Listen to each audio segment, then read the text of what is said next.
Hello student, good morning. मेरा नाम है के सिंह राणा। मैं हूं आप लोगों का मैथ टीचर और आप लोगों का मोस्ट वेलकम करता हूं aiming high Hindi YouTube channel पर। स्टूडेंट, आज हम लोग देखेंगे संबंध और फलन का लास्ट लेक्चर, जो कि है लेक्चर नंबर 19। और इसमें मैं आप लोगों को फलन के प्रकार के बारे में पढ़ाऊंगा। आप लोगों को एक प्रकार का फलन बच गया था, कौन बचा था? वह त्रिकोणमितीय फलन बच गया था, उसको मैं आज कवर करूंगा। और आप लोगों को जो संबंध और फलन चैप्टर है वो लगभग खत्म हो जाएगा। आप लोगों को एक आध टॉपिक और बच रहा है, उसको मैं क्वेश्चन के द्वारा आप लोगों को समझा दूंगा। और अगर चैनल पर नया है ना, तो चैनल को सब्सक्राइब कीजिए और बेल आइकन दबाइए, ताकि आगे आने वाले वीडियो का नोटिफिकेशन आप लोगों को सबसे पहले मिल सके। और हाँ, इसका अगर नोट चाहिए, एसडब्ल्यू चाहिए, तो आपको नीचे लिंक डिस्क्रिप्शन में दिया हुआ है एमिंग हाई ऐप और एमिंग हाई टेलीग्राम ग्रुप का, और वहां पर जाइए। वहां पे आप लोगों को नोट्स और एसडब्ल्यू देखने को मिल जाएगा। हम लोग पढ़ना शुरू करते हैं फलन के प्रकार के बारे में। सबसे लास्ट प्रकार का जो आप लोगों को फलन बच रहा है उसको हम लोग पढ़ना शुरू करते हैं। मैं आप लोगों को बहुपद फलन, मापांक फलन, सिग्नम फलन, लघुगणक फलन, महत्तम पूर्णांक फलन आप लोगों को मैं पढ़ा चुका था। आज मैं आप लोगों को पढ़ाऊंगा लास्ट आप लोगों को फलन के प्रकार के बारे में, जो कि है त्रिकोणमितीय फलन। इसके बाद आप लोगों को कुछ क्वेश्चन करवाऊंगा इंपॉर्टेंट जो आप लोगों से बोर्ड एग्जाम में आया हुआ है। तो हम लोग पढ़ना शुरू करते हैं त्रिकोणमितीय फलन। तो बताइए आप लोग, त्रिकोणमितीय फलन में कौन कौन ग्राफ आता है? तो बोलिएगा सर त्रिकोणमितीय में आता है साइन आएगा, कॉस आएगा, कौशिक आएगा, सेक आएगा, टैन आएगा, कॉट आएगा, यही आता है त्रिकोणमितीय फलन में। तो इसका आप लोग तो ग्राफ तो जानते ही होगा स्टूडेंट। आप लोग ग्राफ जानते हैं कि नहीं त्रिकोणमितीय फलन का? आप लोग कमेंट करके बताइए। ऐसे मैं बता रहा हूं, जो साइन एक्स का ग्राफ होता है ये तो हर एक बच्चा जानता है। ये आप लोग कितना 10th में पढ़े होंगे, 11th में पढ़े होंगे, और 12th में मैं आप लोगों को पढ़ाया हूं। कॉस एक्स का भी जानते हैं बच्चा लोग, और टैन एक्स का भी बच्चा लोग ग्राफ जानते हैं। लेकिन बच्चा लोगों को cosec x, sec x, cot x का ये सब ग्राफ पता होता है, लेकिन उनको ध्यान नहीं होता है कि कैसा ग्राफ होता है। तो मैं आप लोगों को सबसे पहले कॉसेक एक्स ग्राफ, जो कॉसेक एक्स है उसका मैं आप लोगों को ग्राफ बनाने के लिए सिखाऊंगा कि आप लोग कैसे ग्राफ बना सकते हैं कॉसेक एक्स का, सेक एक्स का, कॉट एक्स का। उसके बाद जितना भी त्रिकोणमितीय फलन है, यानी आप लोगों को जो 6 प्रकार का त्रिकोणमितीय फलन है, इसका मैं आप लोगों को कच्चा चिट्ठा निकालने वाला हूं, यानी इसका टोटल आप लोगों को जानकारी देने वाला हूं कि आप लोगों को मेनी बना इवन फंक्शन है, इसका पीरियोडिक फंक्शन क्या है, इसका पीरियोडिक मान कितना आएगा, ये सब मैं बताने वाला हूं। इसलिए वीडियो को बिल्कुल स्किप मत कीजिएगा। हम लोग पढ़ना शुरू कर, इसका हम सबसे पहले आप लोगों को कॉसेक एक्स का ग्राफ निकालने के लिए सिखाते हैं। आप लोग कैसे कॉसेक एक्स का ग्राफ बना सकते हैं। तो बताइए कॉसेक एक्स होता है किसका उल्टा होता है? और वह आप लोगों को यहाँ पे आप लोगों को साइन एक्स किसका उल्टा होता है? Cosec x. यहाँ पे आप मान लीजिए कि साइन एक्स है, आप लोगों को कॉसेक एक्स है। ये आप लोग यहाँ पे ऐसे मैं निचली बाद में लिखूंगा, यहाँ पे लिखता हूँ कॉसेक एक्स। ये आप लोगों का मान लीजिए कि यहाँ पे आप लोगों को कॉसेक एक्स का ग्राफ बनाऊंगा, यहाँ पे आप लोगों को साइन एक्स का ग्राफ है। तो आप खुद बताइए कि साइन एक्स का ग्राफ कैसा होता है? तो बोलिएगा सर साइन एक्स का ग्राफ हमको बच्चे से ही पढ़े हैं, साइन एक्स का ग्राफ हम लोग 10 से पढ़े हैं कि साइन एक्स का ग्राफ कुछ इस टाइप का होता है। यानी हम लोगों को जो ग्राफ होता है साइन एक्स का कुछ इस टाइप का होता है। सर आप लोगों ने इतना पढ़े हैं ना? तो बोलेगा यस सर हम इतना पढ़े हैं। तो जहां जहां पे आप लोगों को x बराबर 0 होता है ना, और वहां पे अपने मन से आप वहां पे एक लाइन खींच दीजिए। जैसे जहां जहां पे आप x बराबर 0 है, वहां पे अपने मन से आप लाइन खींच दीजिए। देखिए जहां जहां यहाँ पे 0 हो रहा है x बराबर, वहां से अपने मन से लाइन खींच दीजिए। ये मैं क्यों बता रहा हूं? ताकि आप लोगों को कॉसेक एक्स का ग्राफ आसानी से निकाल सके, क्योंकि बच्चे लोगों को ये नहीं पता होता कि कॉसेक एक्स का ग्राफ कैसे निकाल। उनको साइन एक्स का ग्राफ पता होता है, लेकिन उसको कॉसेक एक्स का ग्राफ निकालने के नहीं आता है। मैं आप लोग या तो आप वैल्यू मान के रख कर भी निकाल सकते हैं, या मैं आप लोगों को बता रहा हूं एक शॉर्टकट जिससे आप निकाल सकते हैं, जिससे आप लोगों को साइन एक्स के ग्राफ से मैं बता रहा हूं। तो यहाँ पे मैं क्या बोला कि जहां जहां यहाँ पे हम लोग को दिख रहा है x बराबर 0, और वहां पे मैं एक लाइन खींच रहा हूं। आप पता है क्या कीजिए कॉसेक एक्स निकालने के लिए? इसका जहां जहां पे आप लोगों को x बराबर 0 हो रहा है उसका आप उलट दीजिए, वहीं आप लोगों को उलट दीजिएगा। यानी आप लोगों को वहीं आ जाएगा किसका ग्राफ? तो वो आप लोगों को आ जाएगा उसका, वो आ जाएगा आप लोगों को कॉसेक एक्स का ग्राफ। जैसे यहाँ पे देखिए आप लोगों को यहाँ से यहाँ तक 0 हो रहा है ना, तो इसको अगर उलटिएगा, उल्टा टोपी पहनाइएगा, तो इसका ग्राफ कैसे आएगा? आप लोग खुद बताइए। अगर इसको हम उलट रहे हैं, उल्टा कर रहे हैं, उल्टा टोपी पहना रहे हैं, तब हम लोग को ग्राफ कैसा आएगा? तो बोलिएगा सर देखिए, तो इसको उल्टा टोपी पहनाएंगे तो इस टाइप का कुछ ग्राफ मिलेगा। आप लोग बताइए, तो इसको उल्टा करेंगे तब, और अगर इसको उल्टा टोपी पहनाएंगे तो इस टाइप का कुछ ग्राफ मिलेगा। आप लोग खुद बताइए। और अगर इसको उल्टा करेंगे तो कैसा ग्राफ मिलेगा, इस टाइप का कुछ ग्राफ मिलेगा। और अगर इसको उल्टा पे पढ़ाएंगे तो इस टाइप का ग्राफ आएगा ना। यही आप लोगों को जो ऊपर आया, आप लोगों को बैग क्या गुलाबी रंग से मैं लिखा, वही आप लोगों को cosec x ग्राफ आ जाएगा। जैसे देखिए आप लोग कैसे आ जाएगा cosec x ग्राफ, ये आप लोगों को इधर ऐसे आ जाएगा और ये आप लोगों को यहाँ पे ऐसे, और ये आप लोगों को यहाँ से आप लोग याद रख सकते हैं cosec x का मान निकालने के लिए। और ये ऐसे ही आप लोग किसका ग्राफ हुआ, तो ये आप लोगों को हो गया cosec x का ग्राफ। आप देख भी सकते हैं यहाँ पे जो cosec x का ग्राफ है वो इसी टाइप का आप देख रहे हैं कि नहीं। ये आगे भी कंटिन्यू रहेगा, ये आगे भी ऐसे कंटिन्यू रहेगा, ये आगे भी कंटिन्यू है। देखिए आप लोगों को cosec x ग्राफ निकालने के लिए सीख गए कि अगर sin x का ग्राफ आप लोगों को पता है तो आप लोग cosec x का ग्राफ निकाल सकते हैं। अब मैं आप लोगों को किसका निकालना सिखाता हूं, आप लोगों को cos से cos x का निकालना सिखाता हूं। आप लोगों को cos x से मैं आप लोगों को sec x का ग्राफ निकालने के लिए सिखाता हूं कैसे आता है sec x का ग्राफ। तो सबसे पहले बताइए cos x का ग्राफ कैसा होता है, आप लोग बताइए कि cos x का ग्राफ कैसे आता है। तो बोलिएगा सर cos x का ग्राफ होता है जो इस टाइप का कुछ ग्राफ हम लोगों को मिलता है सर, cos x का ग्राफ इस टाइप का। तो जब इस टाइप को मिला तो इसको भी कुछ मत कीजिए, इसको भी आप ना उल्टा टोपी पहना दीजिए, उल्टा टोपी इसको पहना दीजिए, सिर्फ उल्टा टोपी, बस यही आप लोगों को हो जाएगा किसका ग्राफ, sec x का आप लोगों को ग्राफ हो जाएगा। उल्टा टोपी अगर इसको पहना दीजिएगा तो ये आप लोगों को किसका ग्राफ हो जाएगा, sec x का। यानी आप लोग कैसा हो जाएगा ग्राफ इसका, अगर इसको उल्टा टोपी पहनाइएगा तो देखिए सबसे पहले जो नीचे है ये, इसको उल्टा टोपी पहनाइएगा तो कैसा हो जाएगा, ये आपका ऐसे चल जाएगा ये, और ये आप लोगों को एक ऐसे हो जाएगा इधर, और जो ये है वो आप लोगों को ऐसे हो जाएगा, ये ऊपर वाला भाग आगे जाके जब ये आगे नीचे रहेगा ना तो इसको अगर उल्टा कीजिएगा टोपी पहनाइएगा तो ये ऐसे हो जाएगा। और इधर भी आप इसको अगर उल्टा टोपी पहनाइएगा तो कैसे इसका ग्राफ मिलेगा, इसका आप लोग कुछ इस टाइप का ग्राफ मिलेगा ना, इस टाइप का और इस टाइप का आगे जाके। तो देखिए ये आप लोग किसका ग्राफ हो गया, तो ये आप लोगों को हो गया sec x ग्राफ। आप लोगों ने sec x और cosec x ग्राफ निकालने के लिए सीख चुके होंगे कैसे, sin x की मदद से और cos x की मदद से आप लोग sin x की मदद से आप लोग cosec x और आप लोग cos x की मदद से आप लोग sec x का मान निकालने के लिए सीख चुके होंगे। आप लोग इसका ग्राफ भी देख सकते हैं ऐसे, अगर नहीं आप लोगों को याद हो तो आप लोग यहाँ पे देखिए, आप लोगों का स्क्रीन पे ग्राफ दिख रहा है, और जो tan x है और cot x है ना स्टूडेंट, इसका आप लोगों को मान आप लोगों को याद करना हो कैसा ग्राफ होता है। जो इसका ग्राफ आप लोगों को याद करना होगा क्योंकि इसके लिए आप लोगों को कोई रूल नहीं है, ये आप लोगों को मैं शॉर्टकट नहीं, इसका मतलब आप लोगों को है, आप लोगों को tan x का ग्राफ तो जानते ही होंगे, आप लोग cot x का सिर्फ ग्राफ देख लीजिए कि इसका कैसा होता है फिगर।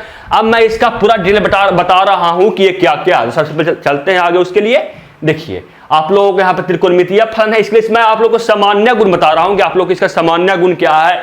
ये आप लोगों का एकाएक है कि बहुएकी है, सम है कि विषम है, और जो समयामिक होता है ना स्टूडेंट, सामयामिक, ये आप लोगों को होता है कि ये फंक्शन आप लोगों को रिपीट कर रहा है ग्राफ कि नहीं। और अगर वह ग्राफ अगर रिपीट कर रहा है ना तो उसको हम लोग टी से दर्शाते हैं कि वह कितना टाइम्स के बाद आप लोगों को ग्राफ रिपीट कर रहा है। जैसे कि अगर ग्राफ 1 यूनिट के बाद अगर ग्राफ हुआ आप लोगों को रिपीट कर रहा है तो वहां पे हो जाएगा टी बराबर 1। अगर पाई के यूनिट के बाद आप लोगों को 5 टाइम के बाद अगर ग्राफ को रिपीट कर रहा है तो वहां पे हो जाएगा टी बराबर पाई। हो सकता है वो हो सकता है देखने पे पता चलता है कि ग्राफ कितना समय के बाद हम लोग को ग्राफ रिपीट कर रहा है। ये देखिए त्रिकोणमितीय फलन हम लोग को आ गया, इसका सामान्य गुण। सबसे पहले बताइए त्रिकोणमितीय फलन के बारे में कि ये हम लोगों को एकाएक है कि बहुएकी फलन है। आप लोग बताइए कमेंट बॉक्स में, बताइए आप लोग कमेंट बॉक्स में कि त्रिकोणमितीय फलन है वह आप लोगों को एकाएक फलन है कि बहुएकी फलन है।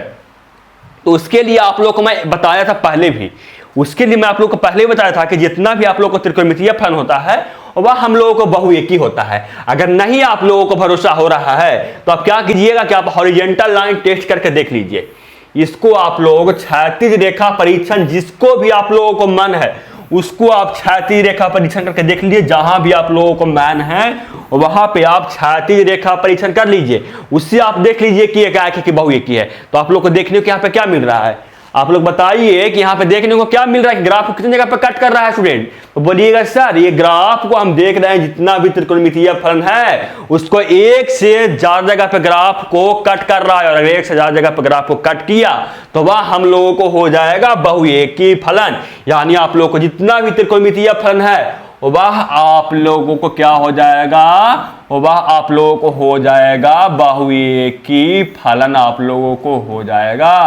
अब ये बताइए कि कौन कौन त्रिकोणमितीय फलन है वो आप लोगों को सम है और कौन आप लोगों को विषम है, आप लोग बताइए। आप लोगों ने बताइए कि कौन आप लोगों को त्रिकोणमितीय फलन है, कौन सम फलन है और कौन विषम फलन है।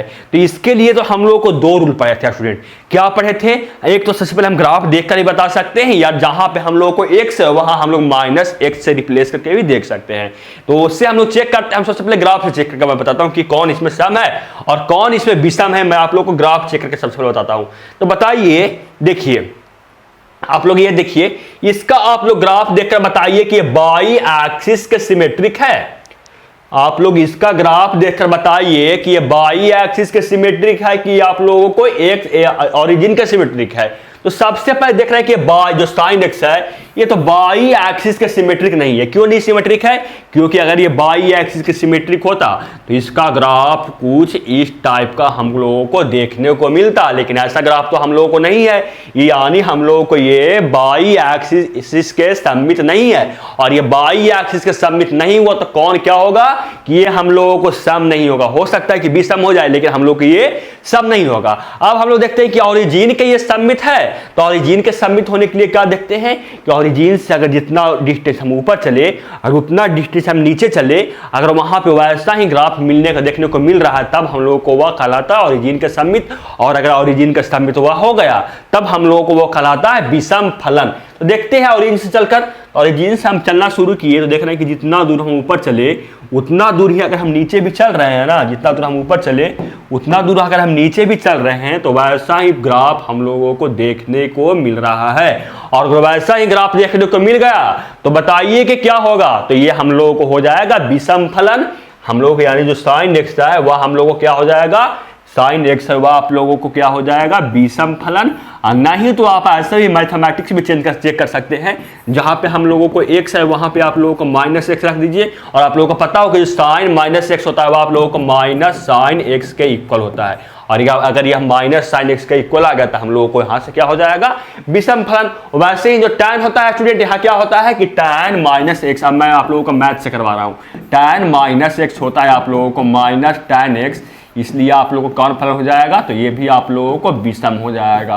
कॉट माइनस आप लोगों को कॉट एक्स है, अगर कॉट एक्स के जगह पर माइनस रख रहे हैं यानी कॉट -x रख रहे हैं तो वह आप लोगों को माइनस कॉट एक्स के इक्वल आता है। आप लोगों ने क्लास 10th में ही पढ़ा होगा, इसलिए मैं यहाँ पे सिर्फ लिख रहा हूँ। और अगर ये माइनस कॉट एक्स के इक्वल आ गया तो क्या होगा, तो ये हम लोगों को हो जाएगा विषम फलन। ये हम लोगों को हो जाएगा विषम फलन। यानी हम लोग किसको किसको चेक कर लिए, tan को चेक कर लिए, cot को चेक कर लिए, sin को चेक कर लिए। अब cos x के देखते हैं। cos x में भी वही होता है कि अगर माइनस वहां पर रखें तो वह आप लोग को माइनस cos x के इक्वल आ जाएगा। अगर यहाँ आप लोग को जो cos x है अगर इसमें हम लोग माइनस रख रहे हैं -x, तो वह हम लोग को माइनस cos x के इक्वल आ गया। और अगर ये माइनस cos x के इक्वल आ गया तो हम लोगों को ये हो जाएगा कौन फलन, तो हम लोगों को ये हो जाएगा विषम फलन। लेकिन जो होता है यार स्टूडेंट, यहाँ पे cos और sec उसमें अगर माइनस रखिएगा ना तो वो आप लोगों को सेम आ जाएगा। यानी अगर आप यहाँ पे आप लोग चेक भी करिएगा ऐसे cos -x को, तो ये आप लोगों को cos x के ही इक्वल आ गया। तो बताइए कौन फलन होगा, आप लोग बताइए कि ये कौन फलन होगा। जब इसे माइनस भी रखे तो वो आप लोगों को सेम फलन आ गया तो कौन फलन होगा, तो बोलेगा सर इसमें हम माइनस रख कर चेक किया और अगर सेम आ गया तो हम लोगों को यानी जो होगा फलन वह हम लोगों को सम फलन होगा। तो आप ग्राफ देखकर भी यहाँ से चेक कर सकते हैं, जब सबका ग्राफ चेक कर सकते हैं। मैं आप लोगों को cos x का देख रहा है कि आप लोगों को बाई एक्सिस के सममित है, अगर बाई एक्सिस के सममित हो गया तो हम लोगों को क्या हो गया, हम लोगों को ये सम फलन हो जाएगा। और sec x में भी वही होता है कि अगर sec x में आप लोग माइनस भी रखिएगा तो आप लोगों को sec x के ही इक्वल आएगा, इसलिए हम लोगों को ये हो जाएगा सम फलन। तो आप लोगों ने त्रिकोणमितीय फलन जितना था उसके बारे में तो ये बता दिया कि कौन सम है और कौन विषम है। अब बताइए कि समाइक क्या कौन कौन है।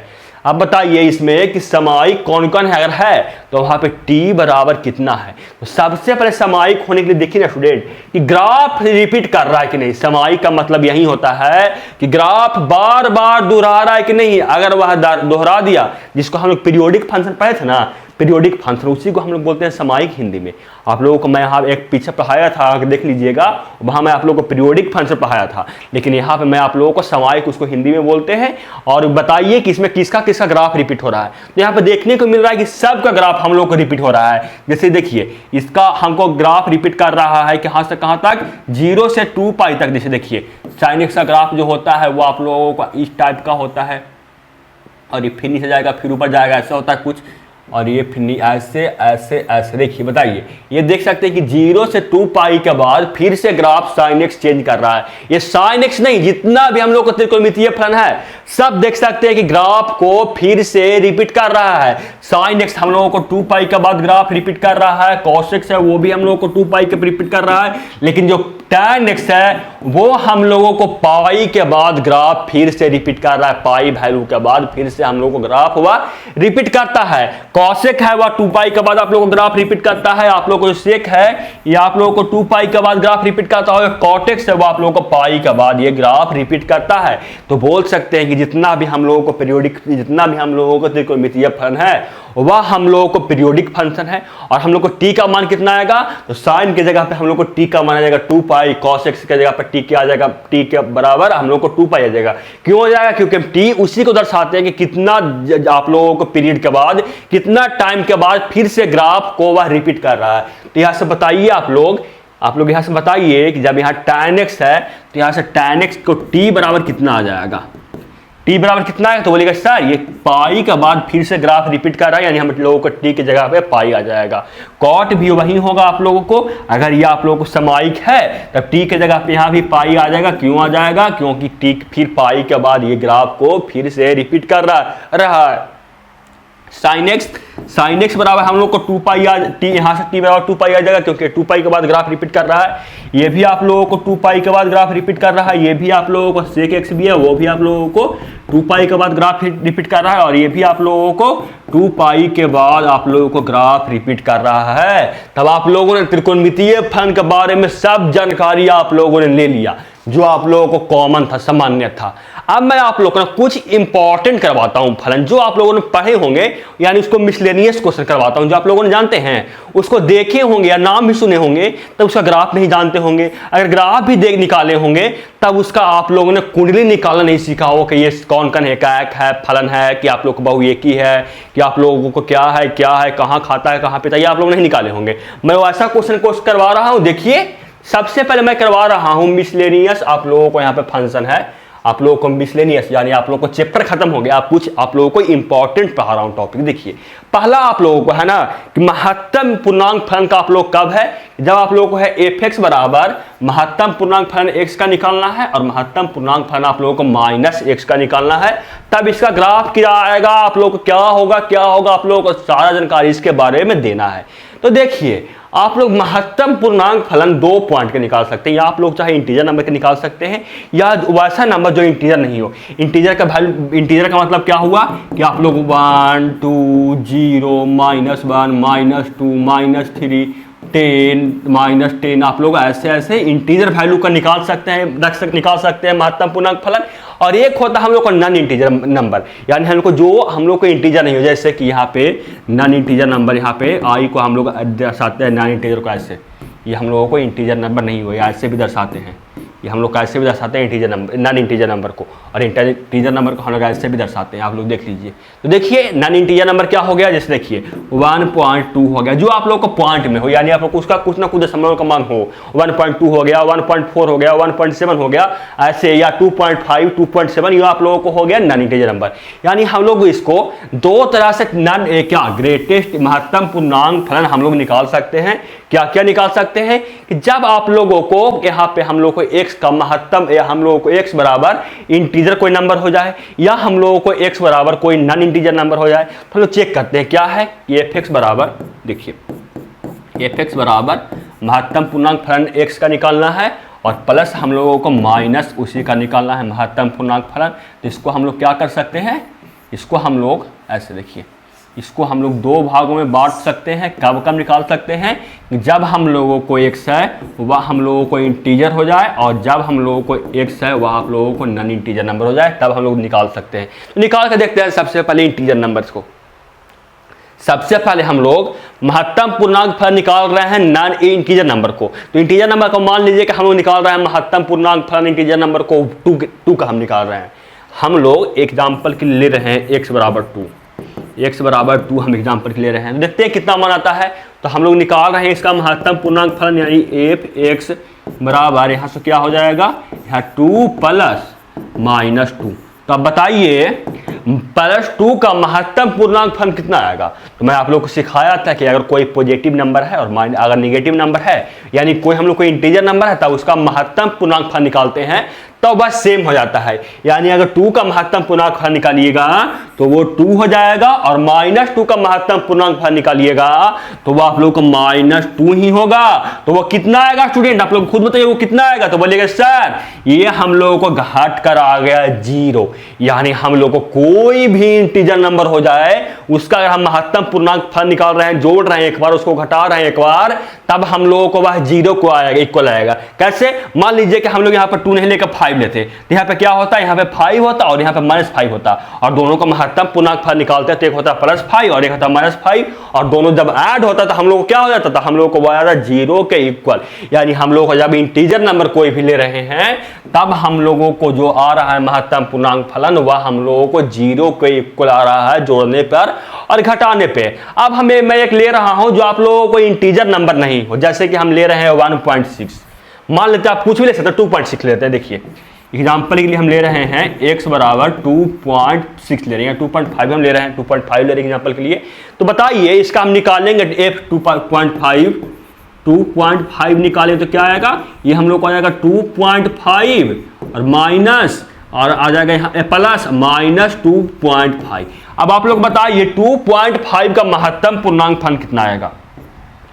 आप लोग बताइए 2.5 का महत्तम पूर्णांक फलन क्या आएगा। तो मैं आप लोग को सिखाया था कि अगर हम कोई आप लोगों को पॉजिटिव नंबर हो और वह आप लोग को दशमलव में हो, यानी वह नॉन इंटीजर नंबर हो, तो उसका महत्तम पूर्णांक फलन निकालते हैं तो वह आप लोग को जो पहला अंक होता है ना वो वह हम लोगों को हो जाता है। यानी अगर 2.5 को निकालेंगे महत्तम पूर्णांक फलन तो वह हम लोगों को 2 के इक्वल आएगा। नहीं अगर उसको देखें तो आप इसका पिछला वीडियो देखिए, आप लोग का जितना लेक्चर है उसका पिछला वीडियो देखिए, वहां पे मैं आप लोग को महत्तम पूर्णांक फलन निकालने के लिए सिखाया भी था। और मैं यहाँ पे क्या करूंगा, यहाँ पे हम लोगों को प्लस हो जाएगा, और अगर -2.5 को हम निकालेंगे महत्तम पूर्णांक फलन तो वह किसके इक्वल आएगा। तो बोलिएगा सर आपने बताया था कि अगर निगेटिव नंबर को हम लोग निकालते हैं महत्तम पूर्णांक फलन तो उसमें हम जितना भी नंबर आता है पहला अंक उसमें हम लोग एक अपने मान से और ऐड कर -1 अपने मान से ऐड कर देते हैं। अगर यहाँ पे -2 हम लोगों को है तो हम लोग क्या होगा यहाँ पे महत्तम पूर्णांक फलन, उसमें हम लोगों को -1 एक बार और अपने मान से ऐड कर देंगे, यानी हम लोग को हो जाएगा यहाँ पे -3। तो हम लोग यहाँ पे ऐड करेंगे तो क्या आ गया, हम लोगों को -1 के इक्वल आ गया। यानी हम लोगों को ये कहने का अर्थ हो गया कि अगर कोई भी हम लोग को नॉन इंटीजर नंबर हो, अगर उसका निकाल रहे हैं आप लोगों को क्या महत्तम पूर्णांक फलन, एक बार उसका उसी का निकाल रहे हैं और एक और माइनस उसी नंबर के निकाल कर दोनों को ऐड करेंगे तब वह हम लोगों को -1 के इक्वल आ जाएगा। आप लोग कुछ भी नंबर ले सकते हैं, मान लेते हैं कि 5.3 ले रहे हैं तो यहाँ क्या आता, 5.3 का महत्तम यहाँ पे आ जाता प्लस 5.3 का महत्तम पूर्णांक फलन 5 आ जाता, और -5.3 का महत्तम पूर्णांक फलन आ जाता कितना, -6, और दोनों का जब ऐड करते तो वह -1 के इक्वल आता कि नहीं, आप बताइए।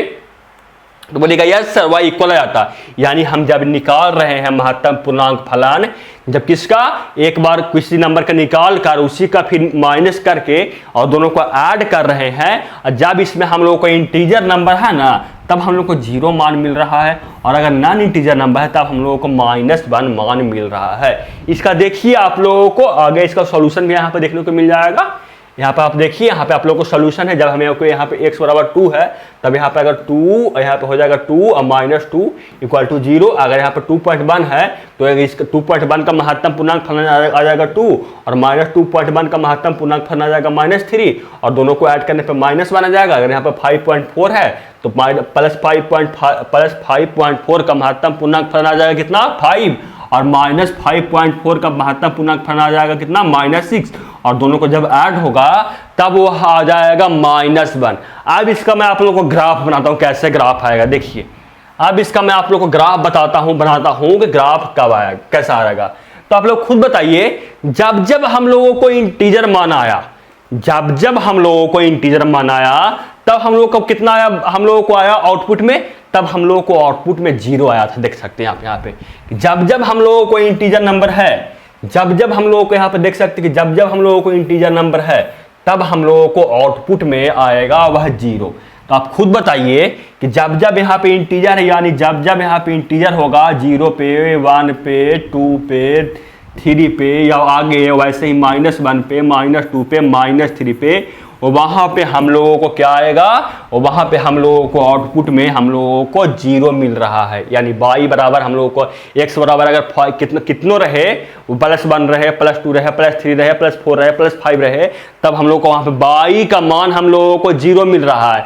लेकिन अगर x बराबर हम लोगों को क्या हुआ, नॉन इंटीजर नंबर, यानी हम लोगों को पॉइंट में हुआ, जैसे 0.1 हुआ, 0.2 हुआ, 0.3 हुआ, 0.001 हुआ, तब हम लोगों को जो मिल रहा है महत्तम पूर्णांक फलन, वह हम लोगों को -1 मिल रहा है।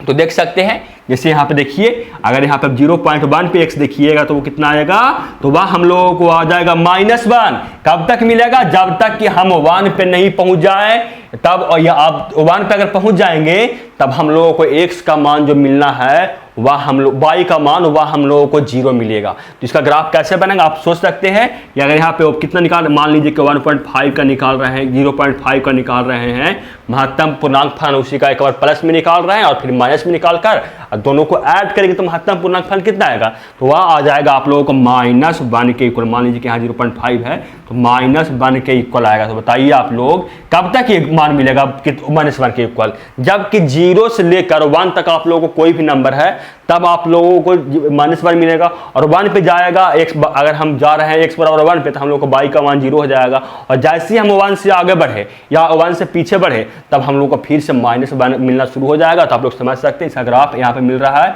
और यहाँ पे देखिए, यहाँ पे आप लोगों को जो x बराबर 1 है, वहाँ पे हम लोगों को x का 0 मान मिल रहा है, और वह हम लोगों को 0 मिल रहा है। फिर हम लोगों को मान मिलना शुरू हो गया -1। तो आप लोगों को समझ में आ गया होगा। यहाँ से भी आप देख सकते हैं कि यहाँ पे केवल और केवल जब इंटीजर नंबर है तब हम लोगों को 0 मिल रहा है ग्राफ पे, और नॉन इंटीजर नंबर पे हम लोगों को जो ग्राफ पे -1 मिल रहा है। तो आप लोगों के यहाँ से ग्राफ देख रहे हैं। अब मैं इसका निकाल रहा हूँ, आप लोग ग्राफ देख लिए ना। अब इसका मैं निकाल रहा हूँ प्रांत, सहप्रांत, परिसर, सब कुछ निकाल रहा हूँ। सबसे पहले बताइए इसका प्रांत क्या आएगा, सबसे पहले आप बताइए कि इसका प्रांत क्या आएगा। तो बोलिएगा सर प्रांत में तो हम देख रहे हैं कि सब नंबर रख रहे हैं, x में जितना भी हम लोग का नंबर है सब रख रहे हैं, यानी हम लोग का प्रांत है वह क्या आ जाएगा, तो वह हम लोग को आ जाएगा रियल नंबर। सह प्रांत क्या आ जाएगा, सह प्रांत तो हम लोग को क्वेश्चन में नहीं दिया हुआ है, तो हम मान लेते हैं कि जो फंक्शन डिफाइंड हुआ r से r डिफाइंड है, यानी हम लोग को जो सह प्रांत है वो भी आ जाएगा रियल नंबर। परिसर क्या आएगा, आप लोग बताइए परिसर क्या क्या आएगा। तो बोलिएगा सर परिसर, हम लोग को परिसर y का मान मिल रहा है, या तो हम लोग को 0 मिल रहा है या हम लोगों को -1 मिल रहा है। यानी जो परिसर होगा सर वह हम लोगों को हो जाएगा कितना 0, और हम लोगों को हो जाएगा 0 और -1। हम लोग को जो परिसर है वह हम लोगों को हो जाएगा 0 और -1। आप लोग भूल कर ना स्टूडेंट, ऐसे 0 और 1 आप लोग नहीं लिख सकते हैं।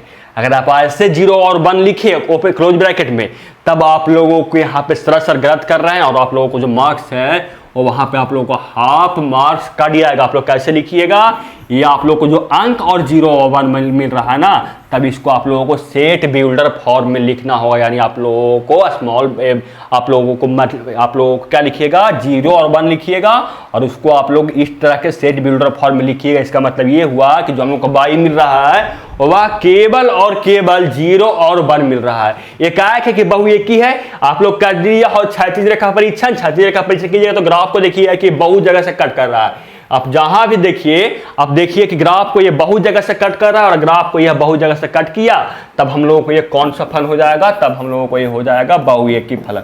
बताइए आच्छादक है कि अंतःक्षेपी, आप लोग बताइए, आप लोग ये बताइए कि आच्छादक है कि अंतःक्षेपी है।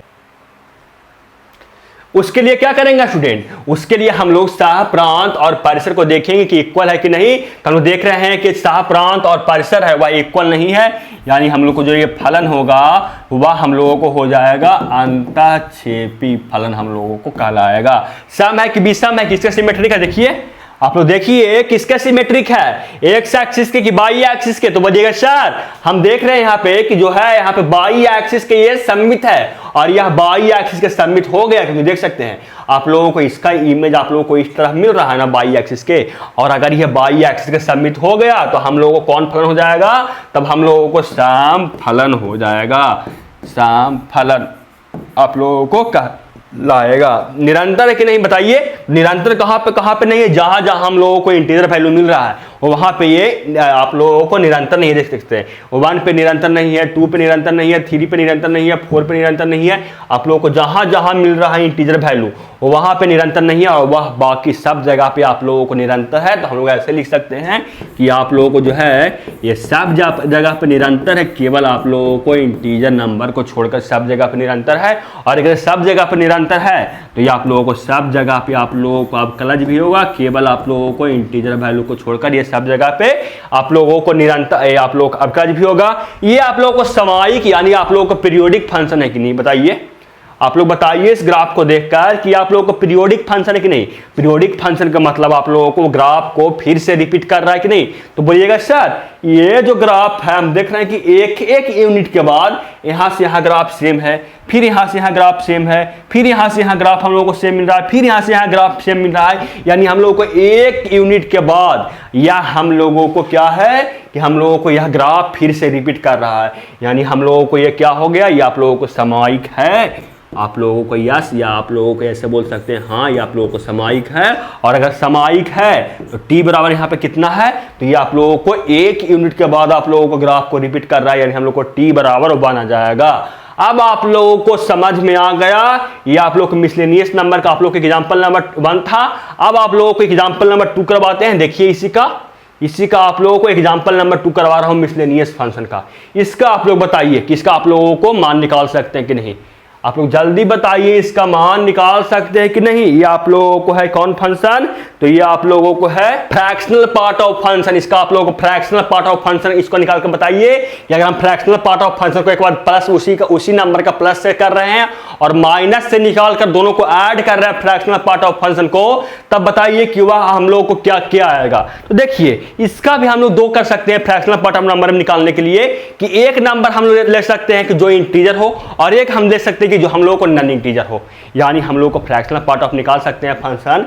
कुछ नंबर का मानते हैं यहाँ पे 1 का निकाल सकते हैं, 1.2 का निकाल सकते हैं, 1.3 का निकाल सकते हैं। अगर आप लोग फ्रैक्शनल पार्ट ऑफ फंक्शन निकालने के नहीं सीखे हैं तो आप पिछला वीडियो जाकर देखिए, वहां मैं आप लोगों को फ्रैक्शनल पार्ट ऑफ फंक्शन निकालने के लिए सिखा चुका हूं। देखिए आप लोगों को मैं निकाल रहा हूं फ्रैक्शनल पार्ट ऑफ फंक्शन। सबसे पहले इंटीजर नंबर का, फिर निकालूंगा नॉन इंटीजर नंबर का। तो देखिए क्या है क्वेश्चन में सबसे पहले दिया हुआ है। क्वेश्चन में आप लोगों को दिया हुआ है f(x) बराबर fractional part of x plus fractional part of -x। इसको आप लोगों को निकालना है। हम लोग 2 तरीका से निकाल सकते हैं कि जब पहला आप लोगों को जो x है वह आप लोगों को इंटीजर हो जाए, और जब दूसरा इसका जब आप लोगों को x है और वह नॉन इंटीजर नंबर हो तब इसका निकाल सकते हैं। तो हम लोग निकालना शुरू करते हैं। सबसे पहले हम इंटीजर वैल्यू का फ्रैक्शनल पार्ट निकाल रहे हैं।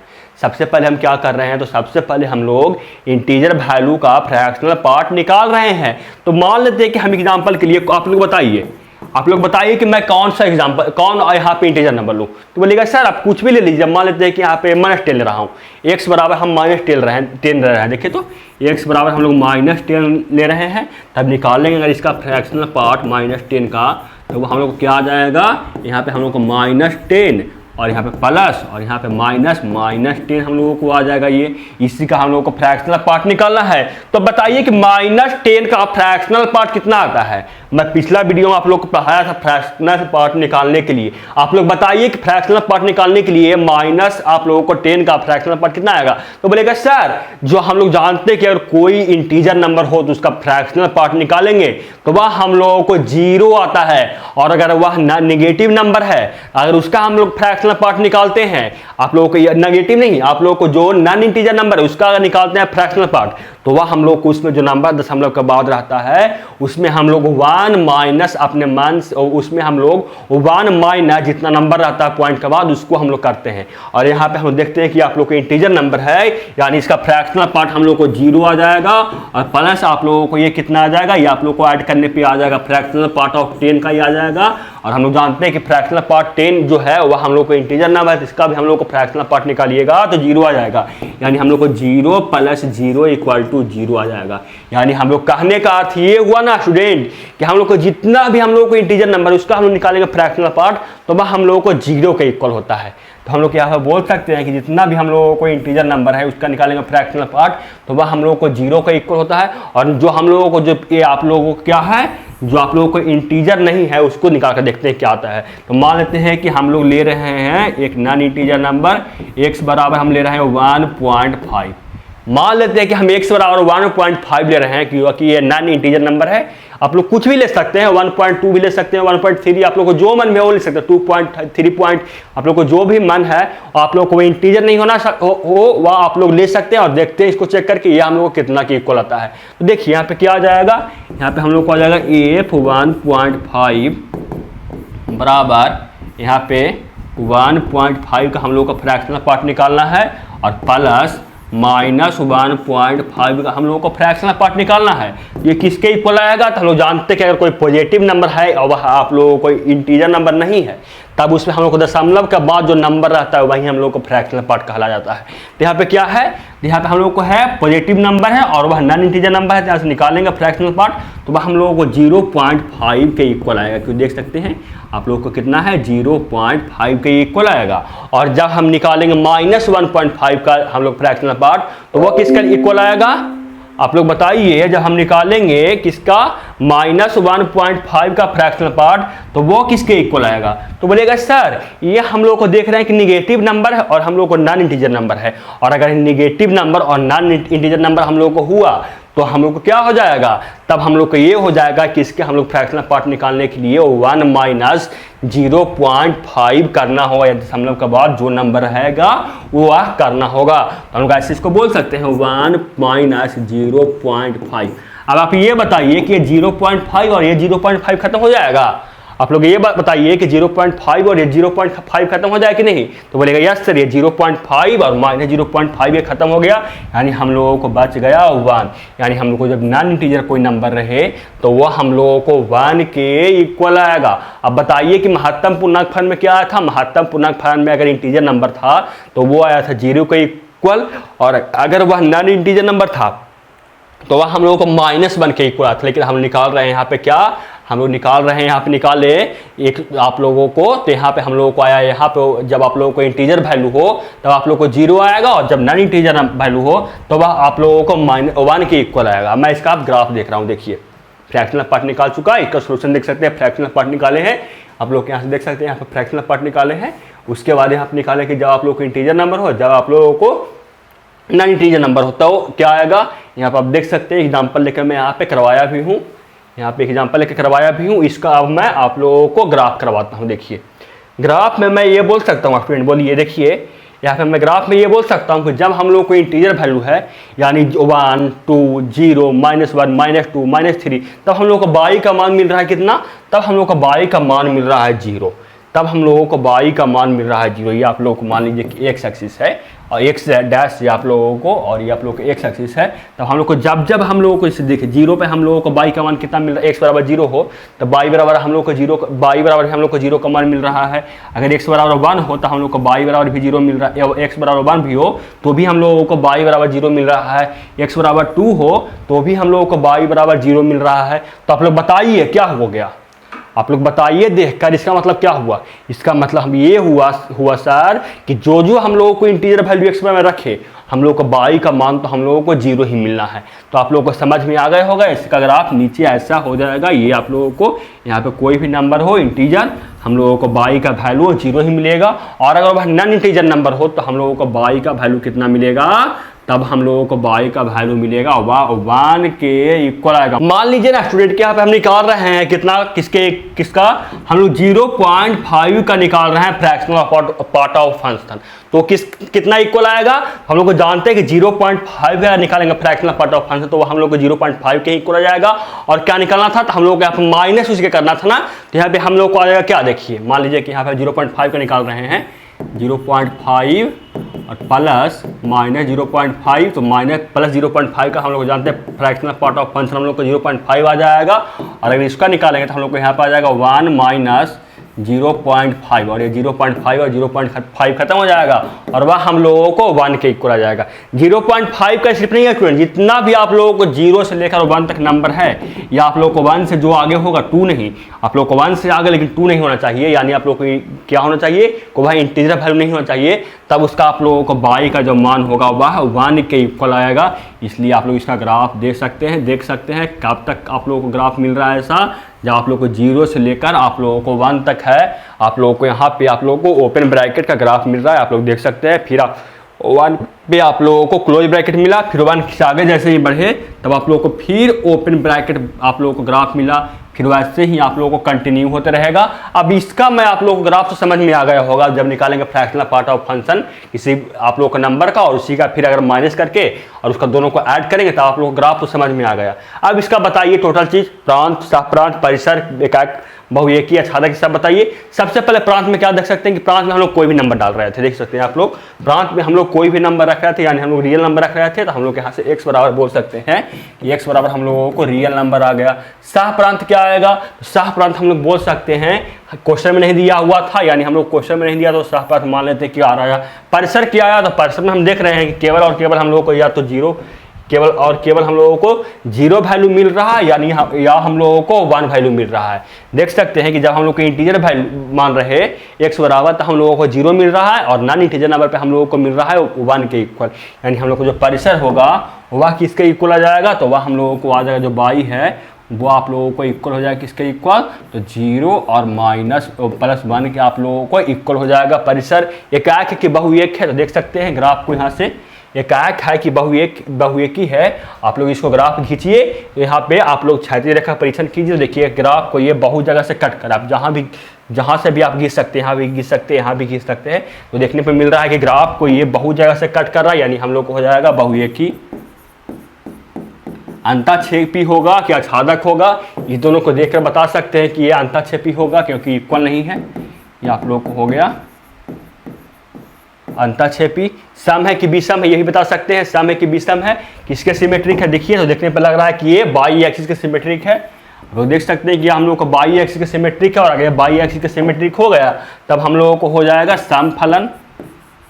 निरंतर है कि नहीं, निरंतर ही है, कब का हम लोग को निरंतर नहीं है, केवल हम लोगों को इंटीजर नंबर पे ये निरंतर नहीं है, बाकी सब जगह पे देख सकते हैं कि निरंतर है। हम लोग ऐसे बोल सकते हैं इसको कि ये आप लोगों को सब जगह पे निरंतर है, एक से वह सब जगह पे निरंतर है, केवल हम लोग को इंटीजर वैल्यू को छोड़कर, अगर निरंतर है सब जगह पे अपकरज भी है, केवल इंटीजर वैल्यू को छोड़कर। और आप लोग क्या है कि ये आप लोगों को सामायिक है, कहाँ देख सकते हैं कि ये आप लोग को ग्राफ रिपीट कर रहा है, यानी आप लोग को ये पीरियोडिक फंक्शन है, ग्राफ फिर से रिपीट कर रहा है, या आप लोग देखिए कि ग्राफ फिर से रिपीट कर रहा है, तो बोलिएगा यस सर ये ग्राफ हम लोगों को है या फिर से रिपीट कर रहा है, 1 यूनिट के बाद ये फिर से ग्राफ हम देख रहे हैं कि रिपीट कर रहा है, यानी आप लोगों को ये जो है ये क्या होगा, ये आप लोगों को सामायिक है, और आप लोगों को सामायिक है, और आप लोग इसका पीरियड है वो हम लोगों को 1 हो जाएगा, क्योंकि ये 1 यूनिट के बाद ग्राफ हम लोगों को फिर से रिपीट कर रहा है। देखिए आगे आप लोगों को मिसलेनियस फंक्शन, यहाँ पे देखिए आप लोगों को जो है यहाँ पे क्या है, आप लोगों को निकालना है साइन एक्स का महत्तम वैल्यू, महत्तम पूर्णांक फलन। यहाँ पे आप लोगों को साइन एक्स का महत्तम पूर्णांक फलन निकालना है कि महत्तम पूर्णांक फलन साइन एक्स का क्या आता है, आप लोग बताइए। तो आप लोग बताइए कि साइन एक्स का महत्तम पूर्णांक फलन क्या आता है, तो हम लोग वैल्यू रख कर चेक करें। सबसे पहले कि साइन एक्स का ग्राफ कैसा आता है, साइन एक्स का ग्राफ आप लोग जानते हैं कि कुछ इस टाइप का साइन एक्स का ग्राफ आता है, आप लोग को पता होगा, आप लोगों को पता होगा कि साइन एक्स का ग्राफ कुछ इस टाइप का आता है, आप लोग जानते होंगे साइन एक्स का। अब देख रहे हैं किसका अगर हम निकाल रहे हैं महत्तम पूर्णांक फलन साइन एक्स का, तब क्या आता है आप लोगों को मैं दिखाता हूँ। देखिए नेक्स्ट स्लाइड में क्या है मैं दिख रहा हूँ, हाँ देखिए यहाँ पे आप लोग को साइन एक्स का ग्राफ तो देख चुके ना, साइन एक्स का ये आप लोग ग्राफ है यहाँ पे देख सकते हैं। आप लोगों को sin x का ग्राफ पता होगा। अब देखिए इसका हम लोग निकाल रहे हैं महत्तम पूर्णांक फलन। सबसे पहले हम देखिए sin x का ग्राफ ऊपर मैं बना रहा हूँ, देखिए sin x का आप लोगों को ग्राफ यहाँ पे, आप लोगों को यहाँ पे sin x का ग्राफ बना देता हूँ एक, आप ताकि देख सकेंगे sin x का ग्राफ कैसा होता है। ये देखिए sin x का ग्राफ आप लोगों को इस टाइप का होता है। यहाँ से आप लोगों को कुछ यूज भी आएगा, ऐसा नहीं कि मैं फालतू में बना रहा हूँ, यहाँ से आप लोगों को कुछ यूज भी आएगा। देखिए सबसे पहले हम यहाँ पे आप लोग क्या पता है, आप लोगों के यहाँ 0 होता है, यहाँ आप लोगों को पता होगा कि π/2 होता है, यहाँ हम लोगों को पाई होता है, यहाँ पे हम लोग को 3π/2 होता है, यहाँ पे 3π/2 होता है, यहाँ पे हम लोग को 2π होता है, यहाँ पे हम लोग को क्या होता है 2π के बाद हम लोग को यहाँ पे 5π/2 होता है, 5/2, यहाँ पे हम लोगों को 3π होगा, फिर यहाँ पे हम लोगों को आगे उससे कंटिन्यू होगा, वैसे ही निगेटिव में होगा, यहाँ -π/2, यहाँ पे हम लोगों को पाई, यहाँ पे हम लोगों को -3π/2, यहाँ पे हम लोगों को 2π, ऐसे ही निगेटिव में भी यह कंटिन्यू आगे रहेगा। अब आप लोग बताइए, सबसे पहले हम रख रहे हैं x बराबर 0 रख रहे हैं, देख रहे हैं कि y का महत्तम पूर्णांक फलन उसका कितना आता है। सबसे पहले हम x बराबर 0 रख रहे हैं, तो बताइए कि y बराबर क्या है, तो y बराबर हम लोग को आ जाएगा y बराबर आप लोगों को sin x का sin x यानी sin 0 का आप लोगों को महत्तम पूर्णांक फलन निकालना है। तो बताइए जब sin क्या आया हम लोगों को, आ गया हम लोगों को sin 0, और sin 0 किसके इक्वल होता है 0, sin 0 0 के इक्वल होता है, और 0 का जब हम महत्तम पूर्णांक फलन निकालेंगे तो वो किसके इक्वल होगा, तो हम लोग को 0 का महत्तम पूर्णांक फलन निकालेंगे तो हम लोग को 0 के ही इक्वल होगा। यानी हम अगर x बराबर क्या रख रहे थे 0 रखे, तो हम लोगों को y बराबर हम लोगों को जो आया वह हम लोगों को 0 आया। लोग ऐसे बोल सकते कि नहीं, जब हम लोग की sin बराबर x बराबर 0 रखे तब हम लोगों को y बराबर 0 आया। अब मैं यहाँ पर रख रहा हूँ x बराबर π/2 रख रहा हूँ, तो देखते हैं y बराबर क्या आता है। x बराबर हम रख रहे हैं π/2, देखते हैं क्या आता है y बराबर। तो यहाँ से अगर हम x बराबर π/2 रखें यानी sin π/2, और हम लोग जानते हैं कि sin π/2 का वैल्यू होता है वह हम लोगों को 1 के इक्वल होता है, यानी 1 का अगर देखिए 1 के इक्वल आ गया, यानी क्वेश्चन में बोल रहा है कि 1 का आप लोग निकालिए क्या महत्तम पूर्णांक फलन, और हम लोग जानते हैं कि 1 का निकालेंगे महत्तम पूर्णांक फलन तो वह 1 के ही इक्वल आता है। यानी हम लोग को जब यहाँ पे x बराबर π/2 रखे तो उसका महत्तम पूर्णांक फलन निकालने पे हम लोगों को 1 के इक्वल आया। अब मैं यहाँ पर रख रहा हूँ क्या, x बराबर हम रख रहे हैं पाई, x बराबर हम पाई रखेंगे तो क्या आएगा महत्तम पूर्णांक फलन, यहाँ पे हम लोगों को 0 आ रहा है। एक जब हम लोग x बराबर पाई रख रहे हैं तो देख रहे हैं कि y का वैल्यू हम लोगों को 0 मिल रहा है। आगे हम लोग अगर x बराबर 2π रख रहे हैं, या आप लोग को 3π/2 भी रख रहे हैं, x बराबर हम 3π/2 रख रहे हैं तो देखते हैं कितना y बराबर आता है। तो x बराबर 3/2 रखने पे हम लोग को y बराबर -1 मिल रहा है। आप जानते हो कि जो ग्राफ होता है sin x का वो -1 से लेकर +1 तक वैरी करता है ये y में। तो देखिए यहाँ पर 3π/2 कितना वैल्यू मिल रहा है, 3π/2 के पे हम लोग को यहाँ पे y का वैल्यू मिल रहा है -1, यानी 3π/2 पे वैल्यू हम लोग को मिल रहा है y बराबर -1। और देख सकते हैं यहाँ पे कि यहाँ पे जब हम 2π पे गए तो 2π पे हम लोग को y का वैल्यू मिल रहा है 0, 2π पे हम लोगों को y का वैल्यू मिल रहा है 0। तो आप लोग पहले इसको ग्राफ पे प्लॉट कर लीजिए, पहले आप लोग इसको ग्राफ पे प्लॉट कीजिए। देखिए तो सबसे पहले 0 बराबर 0 आया हम लोग को, देख सकते हैं जब x बराबर 0 रखे तब y बराबर हम लोग को 0 मिला। जब यहाँ पे मान लीजिए कि यहाँ पे इसके सामने आप प्लॉट कर लीजिए, यहाँ पे क्या होगा π/2 होगा, यहाँ पे मान लीजिए कि यहाँ पे पाई है, यहाँ पे आप लोगों को 3π/2 है, यहाँ पे आप लोगों को 2π है, और ये आगे कंटिन्यू रहेगा। तो इतने आप लोगों को इतना से हो जाएगा कम। देखिए क्या है, सबसे पहले x बराबर 0 पर y बराबर हम लोग को 0 मान मिला। जब हम लोगों को x बराबर π/2 है तो y बराबर हम लोगों को मिला 1। जब x बराबर हम लोगों को 2 है, x बराबर हम लोगों को 2 है तो y बराबर हम लोगों को मिला 1 वैल्यू मिला। देखिए 1 वैल्यू मिला। उसके आगे देखिए, उसके बाद आगे देख रहे हैं कि जब हम लोग यहाँ पे x बराबर पाई है यानी x बराबर पाई है तो y बराबर हम लोगों को जो वैल्यू मिला वह 0 के इक्वल मिला। उसके आगे क्या मिला हम लोग देख रहे हैं, उसके आगे कि अगर x बराबर यहाँ पर 3π/2 है तो y बराबर हम लोगों को -1 मिला, 1 नहीं -1 मिला यहाँ पे, यानी 3π/2 पे हम लोगों को y बराबर मिला -1 का वैल्यू मिला। आगे जब हम 2π गए तो हम लोगों को वैल्यू मिला फिर 0, 2π पे हम लोगों को फिर से वैल्यू मिल रहा है 0। अब मैं तो इतना चेक कर लिया, अब मैं आप लोगों को बीच बीच का वैल्यू चेक बना निकाल कर देख रहा हूँ कि बीच बीच में आप लोगों को क्या क्या आता है। जैसे आप लोगों को मैं चेक करूँगा यहाँ पे किसका वैल्यू, ये आप लोगों को 0 से π/2 तक सबसे पहले चेक करता हूँ कि और कोई वैल्यू रहता है क्या मिल रहा है। तो अगर 0 से π/2 तक निकालिएगा किसी का महत्तम पूर्णांक फलन, यानी 0 से π/2 तक महत्तम पूर्णांक फलन, यानी हम लोग 0 से बड़ा निकाल रहे हैं y बराबर हम लोग को आया। अगर वह 0 से बड़ा आ गया महत्तम पूर्णांक फलन, अगर यहाँ पे 0 से कोई बड़ा नंबर आया तो उसका महत्तम पूर्णांक फल हम निकाल रहे हैं तो वो कितना नंबर आएगा, 1 से छोटा है और 0 से बड़ा है। इसे देख सकते हैं 0 से π/2 तक, 0 से π/2 तक ग्राफ ऐसा आएगा, यानी y का मान हम लोगों को यहाँ पे मिल रहा होगा, यानी हम लोग को 0 से मिल रहा है बड़ा और हम लोगों को 1 से छोटा मिल रहा है नंबर। तो बताइए कि इसका महत्तम पूर्णांक फलन कितना आएगा।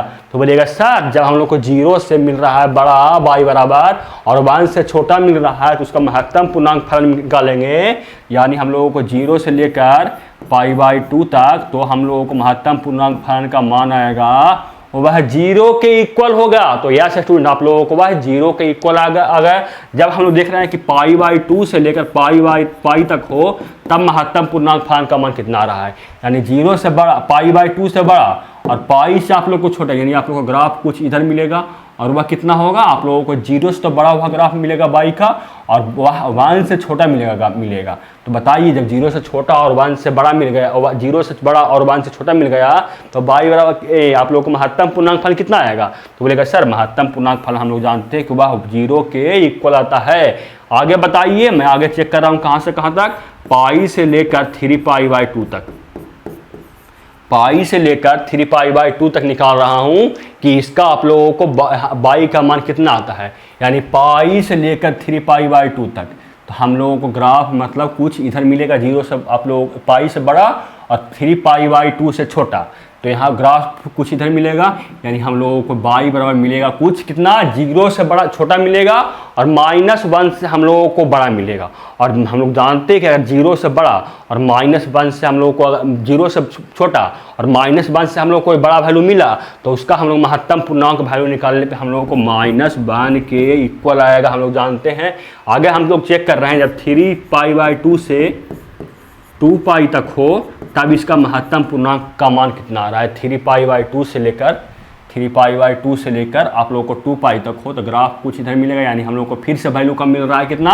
अब बताइए फिर से वैल्यू कितना मिल रहा है, तो बोलिए सर हम लोग को जो वैल्यू मिल रहा है वह 0 से छोटा और हम लोगों को -1 से मिल रहा है y का वैल्यू बड़ा, यानी हम लोग इसका निकालेंगे महत्तम पूर्णांक फलन तो वह हम लोगों को -1 के इक्वल आएगा। अब इसी को आप लोग प्लॉट करिए, अब इसी को आप लोग प्लॉट कीजिए। क्या आया कि जब हम लोग क्या देख रहे हैं कि जब हम लोगों को 0 से लेकर π/2 तक है तब हम लोगों को वैल्यू मिल रहा है कितना, 0, यानी 0 से लेकर π/2 तक हम लोग को जो वैल्यू है वह हम लोगों को मिलेगा 0। लेकिन जैसे हम π/2 पे गए तब हम लोगों को मिलेगा महत्तम पूर्णांक फलन का मान, वह हम लोगों को 1 का मान मिलेगा। कब तक 1 का मान नहीं मिलेगा, फिर अगर देख रहे हैं यहाँ पे कब तक कब मिलेगा, जब 0.π/2 पर गए तो हम लोगों को महत्तम पूर्णांक फलन का मान मिल रहा है 1, और जैसे ही हम कितना कहाँ से π/2 से आगे बढ़े तब हम लोगों को फिर से महत्तम पूर्णांक का मान मिलना शुरू हो गया 0, यानी π/2 से π तक गए तो फिर से हम लोगों को क्या मान मिला, तो हम लोगों को जब तक π/2 तक नहीं गए तो वहाँ तक हम लोगों को सिर्फ 0 वैल्यू मिला। उसके बाद हम लोग अगर पाई से आगे बढ़े ना 3π/2 तक तब हम लोग को महत्तम पूर्णांक का वैल्यू का मान मिल रहा है, हम लोगों को क्या मिल रहा है, तो वह हम लोगों को मिल रहा है -1 के इक्वल, यानी हम लोग पाई से आगे बढ़े, पाई से हम लोग आगे जैसे ही बढ़े तब हम लोगों को महत्तम पूर्णांक का जो मान मिल रहा है पाई से आगे बढ़े तो हम लोगों को -1 मिल रहा है वैल्यू। कब तक मिल रहा है, अगर 3π/2 से यहाँ फिर हम लोगों को नेक्स्ट स्टेप कहाँ आएगा 3π/2, अगर 3π/2 से फिर हम लोग आगे बढ़ रहे हैं 2π तक तो देख रहे हैं कि फिर हम लोगों को -1 ही मान मिल रहा है, यानी यहाँ से लेकर यहाँ तक हम लोगों को -1 ही मान मिल रहा है। लेकिन जैसे हम लोग 2π पे पहुँचे तब फिर हम लोगों को x y बराबर हम लोगों को 0 मिल रहा है, यानी आप लोग को ग्राफ कुछ आप लोगों को साइन का आप लोग निकालेगा महत्तम पूर्णांक फलन, तो आप लोगों का ग्राफ कुछ इस टाइप का आएगा, आप लोगों को समझ में आ गया होगा। अब इसका सब बताइए कि आप लोग का एकाएक के बहुएकी है क्या है सब आप बताइए। इसका देखिए अब आप लोग सब बताइए प्रांत इसका क्या होगा, अब बताइए इसका प्रांत क्या होगा। तो आप देखिएगा किसका प्रांत, तो बोलेगा सर हम देख रहे हैं कि x का जितना भी मान है नेगेटिव में भी ऐसे रख सकते हैं आप, ऐसे नेगेटिव में भी जाएगा, ये पॉजिटिव में भी गया नेगेटिव में भी गया जाएगा, क्यों आप लोगों को पता होगा जो साइन एक्स ग्राफ होता है वो नेगेटिव में भी होता है। तो बताइए इसका कि इसका आप लोगों को x बराबर क्या आएगा, तो बोलेगा सर x बराबर हम लोग को सब नंबर आ रहा है, यानी सब टोटल नंबर आ रहा है, यानी हम लोगों को जो x होगा वह हम लोगों को रियल नंबर होगा। क्वेश्चन में सहप्रांत नहीं दिया हो तो हम मान लेते अपने मन से कि सहप्रांत आएगा हम लोगों को क्या, तो सहप्रांत हम लोगों को आ रहा है r। बताइए इसका आप बताइए क्या प्रांत पर से बताइए, इसका परिसर बोलिएगा कि सर इसका परिसर आ रहा है या तो 0 आ रहा है या 1 आ रहा है या -1 आ रहा है। आप देखिएगा परिसर तो 0 आ रहा है या हम लोगों को 1 आ रहा है या हम लोगों को -1 आ रहा है। यानी इसका जो परिसर होगा बाई वह हम लोगों को या तो 0 हो जाएगा या 1 हो जाएगा या हम लोगों को -1 हो जाएगा। एकाकी के बहु एक ही है, इसको तो बोल सकते हैं कि हम लोगों को बहु एक ही है, ये हम लोगों को बहु एक ही फलन है क्योंकि ग्राफ को एक जगह से ज़्यादा जगह पर कट कर रहा था। आच्छादक की अंतःक्षेपी है, इससे चेक कर लीजिए तो ये आ जाएगा हम लोगों को अंतःक्षेपी। बताइए साम्य की विषम में इसको बताइए। तो ये हम लोगों को देख रहे हैं कि इसका ये आप लोग को सिमेट्रिक है। सबसे पहले देख रहे हैं ये हम लोगों को क्या है, आप लोग बताइए। ये तो हम देख रहे हैं सबसे पहले क्या है कि ये आप लोगों को ये किसका सिमेट्रिक, आगे हम लोगों को बाई एक्सिस का सिमेट्रिक नहीं है। हम लोग इसको देख रहे हैं कि बाई एक्सिस के हम लोगों को सिमेट्रिक नहीं है।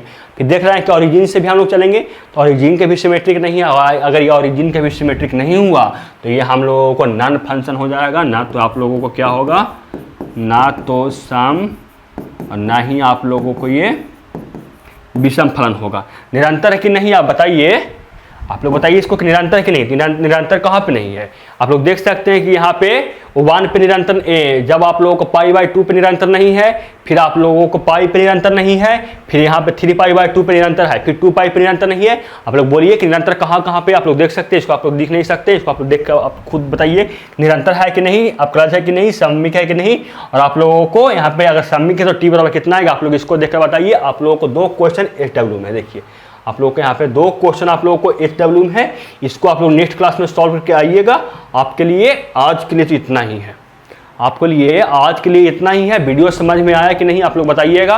वीडियो समझ में आ रहा है तो वीडियो को लाइक कीजिएगा, अपने फ्रेंड्स में भी शेयर कीजिएगा ताकि आप लोगों को फ्रेंड्स भी क्लास 12 के हिंदी माध्यम में तैयारी बेहतरीन तरीका से कर सके। मिलते हैं आपसे अगले वीडियो में, तब तक के लिए जय हिंद, वंदे मातरम।